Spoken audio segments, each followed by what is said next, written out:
हर घर का एक ही मसला ग्रॉसरी। ग्रॉसरी ख़त्म हो गई, उसको किस तरह मेंटेन करें, उसको किस तरह लिस्ट तैयार करें, उसको किस तरह रखें। जिस बंदे के पास बहुत ज़्यादा पैसा है उसे भी इस चीज़ की ज़रूरत होती है मेंटेन करने की, और जिसके पास बहुत कम पैसा है उसे भी मेंटेन करने की बहुत ज़्यादा ज़रूरत होती है। तो जैसे कि आप देख रहे हैं, मेरी बेटी ने चावल उठाए हैं और चावल रखे हैं, और अब वो दाल लेने के लिए गई है। मैंने बोला है कि मुझे दालें भी चाहिए, तो वो दालें उठा रही हैं। तो ये मेरे पास जमा करके रख रही है कि मम्मा आप लिस्ट देख लें, अगर कोई चीज़ कम है तो मैं वहाँ से उठा लेती हूँ। मैंने बोला है कि साबुन ले आओ, तो वो साबुन लेने चली गई है।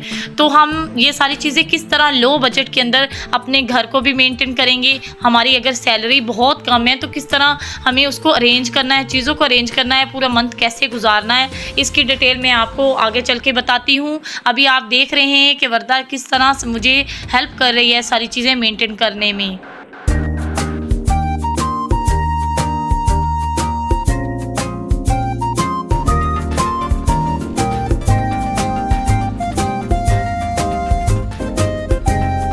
पाकिस्तान के अंदर रहते हुए और आजकल इतनी महंगाई के दौर में घर की ज़रूरियात को मेंटेन करना, ऑर्गेनाइज करना चीज़ों को बहुत मुश्किल है। अगर आपके घर कोई मेहमान आ जाता है और वक्तन आपके पास कुछ है भी नहीं तो बहुत मुश्किल हो जाता है किसी भी मेहमान को ट्रीट करना। तो इसलिए आपके पास लो बजट के अंदर किस तरह आप सारी चीज़ों को थोड़े थोड़े पैसों में ख़रीद के रख सकते हैं और किस तरह आप बेहतर तरीके से ग्रॉसरी को पूरा महीना गुजार सकते हैं। तो फ़िलहाल मेरी बेटी ने, जैसे कि आपने देखा है, मेरी बहुत हेल्प की है चीज़ों को इकट्ठा करने में, और जो चीज़ें रह गई हैं वो मैं खुद रख रही हूँ, और इसके बाबा ने भी कुछ सामान रखने में हमारी हेल्प की है। लेकिन अभी मेरी बेटी कुछ बिस्किट वगैरह सिलेक्ट कर रही है कि मम्मा मुझे बिस्किट खाने हैं, वो अपने लिए चीज़ें पसंद कर रही है। तब तक मैं कुछ और चीज़ें पसंद कर लेती हूँ। अब उसके बाबा आए हैं तो उसके बाबा देख रहे हैं कि वो किस तरह सारे बिस्किट खुद के लिए सिलेक्ट कर रही है, और कह रही थी कि बाबा ये मुझे ये वाले ही चाहिए।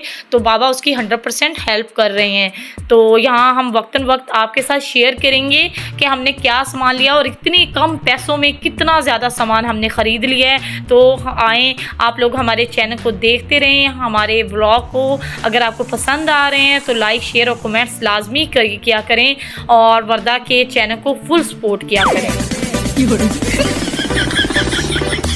मेरी जो ग्रॉसरी होती है वो हमेशा लो बजट के अंदर होती है, और ज़्यादा पैसे मैं ग्रॉसरी पे नहीं लगाती, बस उतनी ही चीज़ें लेती हूँ जितनी की ज़रूरत की होती हैं। तो उससे पहले मैं एक दिन में अपना प्लान बनाती हूँ, एक लिस्ट तैयार करती हूँ जिसमें चीज़ों को मेंशन करती हूँ। सबसे पहले ज़रूरत की चीज़ों को लिखती हूँ, जैसे कि घी बहुत ज़रूरी है क्योंकि हमारी फैमिली बहुत कम है, तो उसके लिए मुझे 4 kg घी चाहिए होता है। तो बस मैं 4 kg घी लेती हूँ, और 3 kg घी वो चीनी हमें चाहिए होती है। ये मेरी लिस्ट के अंदर शामिल होते हैं। और इसके अलावा मैं सूजी बहुत कम मिक़दार में इस्तेमाल करती हूँ, इसलिए मैं सूजी बहुत कम लेती हूँ। दालें जो होती हैं मोस्टली वो हम ज़्यादा यूज़ करते हैं, तो मैं अपनी लिस्ट के अंदर दालों को भी शामिल करती हूँ। कस्टर्ड्स होते हैं मेरी लिस्ट का जो हिस्सा हैं, और ये तकरीबन हर घर का एक हिस्सा होता है, ताकि आपके घर अचानक कोई मेहमान आए तो आप जल्दी से कुछ स्वीट डिश बना दें। तो इसलिए मैं कस्टर्ड मस्ट लेती हूँ। सेवइयाँ ज़्यादा मेरे बच्चों को पसंद है, तो मैं ये चाहती होती हूँ कि सेवइयाँ भी लूँ।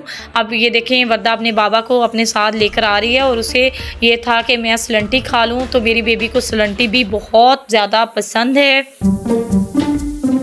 जैसे कि आप देख रहे हैं, मेरी प्यारी सी बेटी ने मुस्कुराना शुरू कर दिया क्योंकि उसने अपनी पसंद की चॉकलेट, बिस्किट जो उसे पसंद था वो उसने खुद रख लिया है ट्राली के अंदर, और वो बहुत एक्साइटेड है। आपको पता ही होगा, जब बच्चे मोस्टली शॉपिंग पे जाते हैं तो जब उन्हें पसंद की चीज़ मिल जाती है तो बहुत ज़्यादा खुश हो जाते हैं कि अब हमें तो मौजे लग गई, हमें तो ये मिल गया। एक्चुअली मेरी बेटी को चॉकलेट्स बहुत पसंद है, और वो यही देखती है कि कहाँ चॉकलेट्स नज़र आए और वो उसको उठा ले। और अब ये जो है स्टैंड सा है जहाँ से वो लोग चढ़ के सामान अपना ऊपर रखते हैं, तो मेरी बेटी उसको भी टच कर रही है कि मैं भी उधर बैठ के खा लूँ। तो मैंने बोला बेटा साबुन कम है, एक साबुन मुझे और पकड़ा दो। तो बजाय इसने पकड़ाने के अपने मुंह में डालना शुरू कर दिया, और ये देखें किस तरह वो साबुन को टेस्ट कर रही है कि किस तरह का ये है।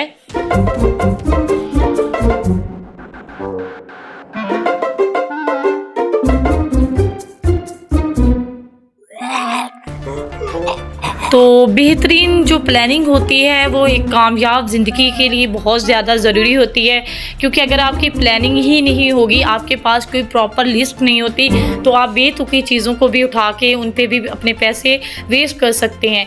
तो इस तरह क्या होता है कि आपका जो पैसे हैं वो मंथ के एंड मंथ के मिड तक वो ख़त्म हो जाते हैं, फिर आपका पूरा मंथ जूं का त्यों गुजरता है। तो इसलिए एक बेहतरीन प्लानिंग बहुत ज़्यादा ज़रूरी होती है। हर काम के लिए प्लानिंग हमेशा अच्छा असरात डालती है। तो हमेशा पहले लिस्ट तैयार किया करें, फिर आप शॉपिंग या किसी भी काम पे जाया करें, ये सबसे बेहतरीन होता है। तो एक लो बजट डिजिट 10,000 के अंदर हमारी ग्रॉसरी की शॉपिंग हो चुकी है मुकम्मल, और मैं आपको इसकी डिटेल भी अभी थोड़ी देर तक बताती हूँ कि हमने क्या क्या ख़रीद लिया है।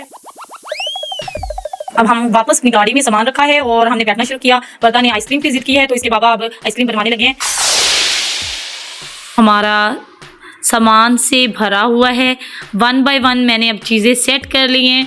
तो ये देख सकते हैं, ये जो हमारी लिस्ट के हिसाब से सामान था, ये पूरा महीने का सामान है जो कि हम लोग लेके आए हैं। केचप हैं, ये चावल हैं, ऑलरेडी मेरी पड़े हुए थे अलमारी के अंदर, और मैंने 1 kg अब चावल लिए थे क्योंकि पिछले महीने मैंने बनाया नहीं, तो वो भी बचत में पड़ गया। और ये देखें चाय है, और इसके अलावा कस्टर्ड्स हैं, ये हल्दी नज़र आ रही है आपको, और दालें हैं, साबुन हैं, और इसके अलावा सोइयाँ वगैरह हैं। इस पूरे सामान के साथ हमारा महीना गुजर जाएगा। और ये है लो बजट लिस्ट। आज का ब्लॉग अच्छा लगा हो तो लाइक शेयर सब्सक्राइब जरूर।